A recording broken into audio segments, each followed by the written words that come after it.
Здравствуйте, дорогие зрители! Вы на канале «Сказочные исследования». Здесь мечты становятся планами. Какая у нас будет, Марин, сегодня сказка? Крошечка-хаврошечка. Но опять-таки, не будем томить, сказка про сепарацию, 100-500 сказка про сепарацию. Вот. И начинается все с сироты. И на самом деле есть множество сказок, где ребенок становится сиротой. О чем это? Ну, по сути, потерять все. И начать заново, да? И начать заново, да. Как мы любим. Но тут всегда есть варианты. Нас жизнь заставляет, или все-таки мы сами это делаем? Лучше сами, как в фильме. Лучше сами, чем жизнь. Не дожидаться. То есть, понимаешь, и тот, и другой вариант всегда есть. Потому что, когда мы думаем, что у нас все плохо, ребята, это неплохо. Это просто вы сами не отсепарировались, это вы сами, вы хотите другой жизни, но еще пока что остались в старых штанишках, скажем так. Соответственно, здесь девочка становится сиротой, у нее нет ни матери, ни отца. То есть она выходит уже такой в поле взрослости. Вот. Соответственно, появляется мачеха. Мачеха – это вообще самое крутое, что может появиться в жизни девушки. И хорошо бы, если мачехой, да, во внешнем мире становилась бы мама, да, и она иногда становится, когда девочка что-то делает, мама заставляет, а девочке не хочется ничего делать. И тогда вот, мам, ты такая нудная, что ты, вот разве это ты? И вот это вот происходит, вот это вот разделение, да, мать становится мачехой. Угу. Когда заставлять начинает. Да. И там она начинает заставлять, что-то делать. Самое интересное, там появляется еще корова. Да, вот откуда появилась корова, я так не совсем понял, но что появилась и появилась. Значит, не совсем понял. Это ее корова. Она стала сиротой и пришла. У нее была корова. Угу. То есть она осталась сиротой с коровой. Что такое корова? Материнская часть, я так понимаю, какая-то. Конечно, это материнская часть. Но материнская часть кормящая. Да, и вот здесь вот самый такой тоже интересный момент. Кормящая материнская часть. И в этом во всем периоде, да, там она помогает, но в какой-то момент, да, когда мачеха узнает, что что корова помогает, ее надо убить. И здесь появляется, мужчина-матерь в разных интерпретациях сказок. Это будет ее отец, это будет муж мачехи.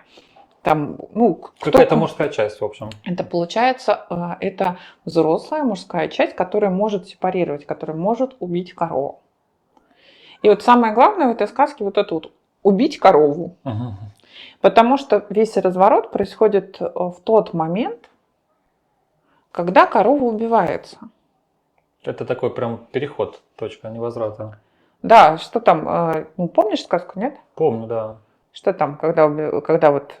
Она ей сказала, корова, ты только мое мясо не ешь, а косточки закопать там во дворе, и потом увидишь, что будет. Да, вот это вот мясо мое не ешь, а кости закопай. И мы знаем на самом деле, что есть целая книжка «Бегущая с волками», основанная на костях, в которой говорится: ищите там, где кости. То есть, когда мы говорим мясо не ешь, плоть не ешь мою, а кости закопай. То есть не надо быть мною. Возьми все самое ценное и впусти в землю. Что такое земля? Земля тоже мать.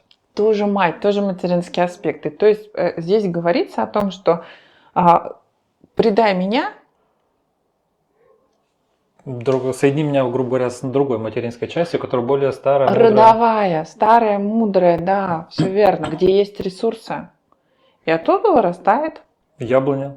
Дерево. Да, дерево. Дерево, по сути, это новая часть личности. Это новая часть личности, да, все верно. Это такой символ новой части личности. Мало того, что это не просто дерево, это яблоня, она плодоносящая. То есть это говорит о том, что девушка созрела, она может приносить плоды. То есть в прямом смысле слова, да? То есть она может и родить. Конечно, все, вот зрелость наступила. зрелость наступила, и она готова к замужеству. Кстати, да, и мы это, дорогие зрители, прослеживаем в сказке в этой, если вы с ней ознакомились. Если не ознакомились, обязательно прочитайте и напишите в комментариях. Действительно, после того, как яблоня зацвела и стала приносить плоды, появляется мужская часть, молодая. Да? Я только не помню, это какой-то, то ли это сын купца, то ли еще кто-то. В общем. Ну, в любом случае, чуть выше по сословию, чем сама Хаврошечка. Угу. И при этом, смотри, Марин, получается, и здесь материнская часть косвенно помогла ей, потому что Благословляющая становится. она тем самым, то, что не дала сорвать яблоки ее сестрам приемным, она Конечно, она благословила. благословила. Да, вкусить дала только ее яблочко. То есть вот Угу. при ней. Но дерево еще, да, вот смысл дерева как новая часть личности, но это еще может быть род, Родовое дерево, да? родовое дерево, да. То есть у дерева есть корни, в основе которой лежат кости. Такой достаточно сильная символика. Если сказку перечитывать, видеть ее смыслы, то как раз женщины, которые не досепарировались, они бессознательно, ну то есть в них закладывается вот этот вот код сепарации. Просто когда читаешь, не просто так читать, а вот действительно понимать, какой смысл, или хотя бы задумываться, о чем это. Что хотели нам передать предки, когда передавали это смысл сказки. То есть что в этом такого главного, интересного, ценного для нас? Дорогие зрители, вы, конечно же, когда ознакомитесь с этой сказкой, вы увидите то, что у нее есть приемные сестры. И у этих приемных сестер необычное количество глаз у каждой. Поэтому я предлагаю вам написать в комментариях ваши версии по поводу этого, как вы это интерпретируете, а мы почитаем и ответим на ваши вопросы. Опять-таки я напомню, что сказки многоуровневые, многогранные, и нету истины в последней инстанции, да, а у каждого может быть свои какие-то ощущения, мировоззрения, и это нормально. Ну да, вот эти вот моменты, они нормальны, потому что вы можете найти другие интерпретации сказок, но они тоже имеют на право быть. Яблоня, которая приносит яблоки, это же тоже какой-то символ такой мощный, да? Ну, конечно, во-первых, в русских народных сказках достаточно часто фигурирует яблонька, да? Какие сказки вспомнишь с яблоком? Вот это ты вопросы задаешь интересные. Эрудиции проверяю. Ну, мне первое в голову это Адам и Ева приходит, но это не русская народная сказка. Ну, это такое, да, сказание, скажем так. Ну, библейское сказание. А что Ева вкусила, когда вкусила яблоко? Ну, я думаю, она вкусила тайные знания вот эти Знание, да. Знание о чем? о мире О мире. и о том, Да. кто они есть. Да. То есть, вот как я это вижу, то есть до этого момента они приходили в таком неком, в тумане, в каком-то таком, в расслабленном состоянии. Тут она вкусила и поняла суть себя, жизни вокруг окружающих предметов. Ну, там тоже И мир сразу стал серый. Но там тоже очень интересный миф, он тоже, ну, то есть сказание такое, если его рассматривать с психологической точки зрения, то что там тоже про выход из райского сада, про взросление. И сепарацию. 100-500 раз Везде, да. про сепарацию. Но да, путь, ну, мы каждый раз, на самом деле, каждый этап происходит инициация, происходит разделение от чего-то. Да? Сначала там ты юноша, потом ты сначала ты школьник. Подросток какой-то, да, там. Ну, у тебя есть статус школьника, да. Ты Ага. переходишь в институт, ты студент, вот тебя инициировали в студенчество. Ведь тоже там есть специальное, мы посвящаем вас, студенты, ты. Дальше следующий этап. Ты переходишь на работу, происходит инициация в сотрудники. Переходишь на новую должность, снова новая инициация. Ну, то есть на самом деле мы думаем, что у нас нет инициации И ритуалов. и ритуалов. Да, на самом деле вот, инициации и ритуалов вокруг нас полно, просто мы их проходим неосознанно. Так же, как и сказки читаем неосознанно. Да, свадьба, тот же самый переход с одного статуса в другой. Вопрос, да, как я хочу, осознанно или неосознанно. Ну, там, я бедняк и хочу быть миллионером. Вполне осознанно. Ну, вполне осознанное решение, пожалуйста, переходи. Вот и все. Ну, то есть, и делай для этого инициации.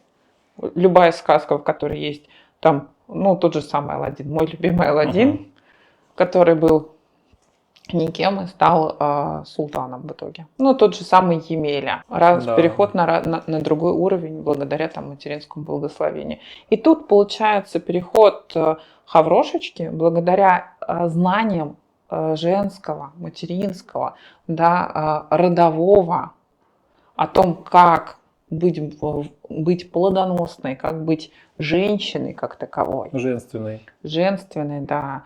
Дает ей возможность тоже выйти на другой уровень. Сказка, тоже женская сказка. По-моему, Василиса Прекрасная с куколкой, которая, я не помню, прекрасная она там или премудрая. Почему-то все время путаюсь. Вот. И там тоже такой очень интересный момент, то, что она сходила там к Бабе Яге, а потом в итоге она за князя замуж вышла. То есть она подняла свой уровень, статусный уровень поднимается. То есть прошла инициацию, отсепарировалась от старого уровня к новому. Да, благодаря материнскому благословению этой куколки. И вот я, кстати, заметил, так в сказках прослеживается, чтобы пройти на следующий уровень, надо оставить на старом уровне какую-то свою часть. Конечно. Что-то лишнее оставить, то, чтобы тебя пропустило, как плата за проход. Конечно. Если так грубо прямо говорить. Ну, станешь ли ты, ну, вот прям совсем грубо, станешь ли ты миллионером, если ты все еще внутри бедняк? Нет, конечно. Нет, ну, то есть тебе эту часть, ну, как бы, эту ипостась оставить, вернее, не так, не оставить, эту ипостась вырастет до другой. А все эти убеждения, все те навыки, которые были в той жизни, тоже вот от них отсоединиться. Угу. То есть, ну, не просто так же там 100-500 коучей тебе будут говорить о том, что для того, чтобы вырасти, нужно делать каждый день что-то новое. Ну, это о чем? Это о том, что новые привычки вводятся. Да, если ты будешь делать старое, ты будешь вот в этом. В старом результате. В старом результате, да, делая новое, ты делаешь что-то. Ну, вот если психологический момент мы рассматриваем, то внутри вырасти. И через сказку это можно достаточно легко, читая, осознавая, наблюдая за своими чувствами. Вот туда поднимаются чувства, не поднимаются, где поднимаются. Очень часто в этой сказке никто не хочет убивать корову. Да вот скажу, ой, какая жестокая сказка, здесь же агрессия. Ну да, ну вот так бывает, что нужно распрощаться с материнской частью. А кому охота уходить от матери, которая готовит пирожки, тебя постоянно кормит, все за тебя делает? Да, абсолютно все причем. Да, но вопрос, пока вы находитесь в контакте с этой матерью, станете ли вы взрослым? Нет? Абсолютно нет. Да. Поэтому вопрос того, что да, вот такой вот момент.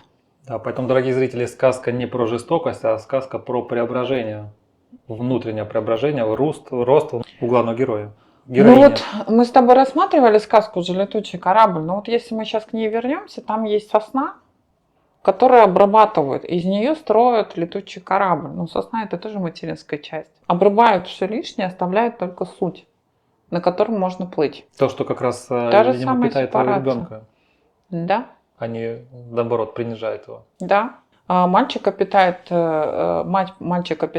тогда, когда видит его силу. Девочку мать питает тогда, когда видит ее женственность, видит ее плодоносящесть, видит ее сексуальность, когда с ней не конкурирует. Иногда бывает так, что матери конкурируют. А отцы как питают своих детей? Есть такое? Или они никак не питают? Ну, как не питают? Ну, отец всегда выводит опять-таки, если мы будем исходить из сказки, отец король. Как он питает свою дочь? Да я и все ресурсы, наверное, свои. Ну, он говорит... Вот, пожалуйста, там у меня есть власть, Он говорит, ты прекрасная. Первый встречный, да, бывает, конечно. Вот когда капризные выйти замуж тебе за первого встречного. Но вот если мы опять-таки вернемся к летучему кораблю, он говорит, ты прекрасная, мы будем испытывать твоего жениха. И выдам я тебя, вот тот, кто создал летучий корабль, мало того, что этого не хватило, исполнит еще 7 моих поручений. Ну так, на минуточку. Ты видишь, отец воспитывает в женщине достоинство и чувство защищенности.